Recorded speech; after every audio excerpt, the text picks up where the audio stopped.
যখন ফুরফুরা যৌবন ছিল আপনার মায়ের কাছে ওই বাবা তখন আসতে পারি নাই।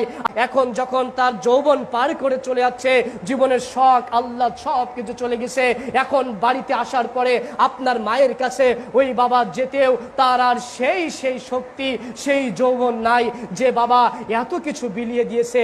আর আজকে সেই বাবাকে আপনি আমি অকট্ট ভাষায় আজকে কথা বলতেছি, আপনি আমি খারাপ বলতেছি। একটিবার ভাবার চেষ্টা করুন, যে বাবা তার জীবনের 50টা বছর মাটি করছে আপনার জন্য, 50টা বছর মাথার ঘাম পায়ে ফেলে যে বাবা আপনাকে সুন্দরভাবে পোশাক পরানোর জন্য, সুন্দর খাওয়ানোর জন্য, একটি ভালো স্কুলে একটি ভালো মাদ্রাসায় পড়ানোর জন্য যে বাবা মা এত কষ্ট স্বীকার করতেছে, আজকে সেই বাবা মাকে কিভাবে আপনি আমি আজকে খারাপ ব্যবহার করতে পারি? বোঝার চেষ্টা করুন অবস্থা কত দুর্দশা অবস্থা হয়ে গেছে। আজকে সন্তান আজকে ওই বাবাকে বিভিন্ন ভাষায় কথা বলতেছে, বাবাকে খারাপ ভাবে কথা বলতেছে, ওই বাবাকে বিভিন্ন ভাষায় কথা বলতেছে। বাবা কারে বলে একটুখানি বোঝার চেষ্টা করুন।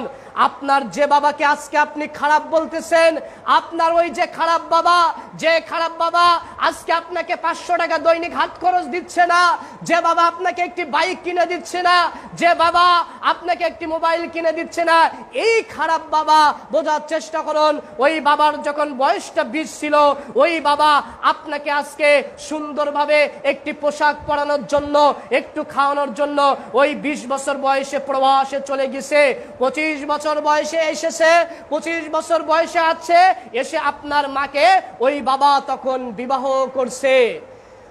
আপনার বাবা আবার সেই প্রবাসে চলে যায়, যাওয়ার পরে আপনি পৃথিবীর মুখ দেখলেন, আপনি পৃথিবীতে চলে আসছেন। আসার পরে ওই বাবা আবার 35 বছর বয়সে, আপনার বয়স যখন 8-10 বছর বয়সে, ওই বাবা তখন আবার দেশে আছে, আপনাকে দেখছে।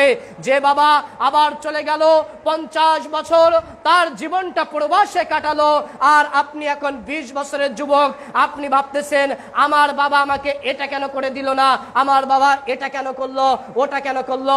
যে বাবা তার জীবনের 50টা বছর মাটি করছে আপনার জন্য, 50টা বছর মাথার ঘাম পায়ে ফেলে যে বাবা আপনাকে সুন্দরভাবে পোশাক পরানোর জন্য, সুন্দর খাওয়ানোর জন্য, একটি ভালো স্কুলে একটি ভালো মাদ্রাসায় পড়ানোর জন্য যে বাবা মা এত কষ্ট স্বীকার করতেছে, আজকে সেই বাবা মাকে কিভাবে আপনি আমি আজকে খারাপ ব্যবহার করতে পারি?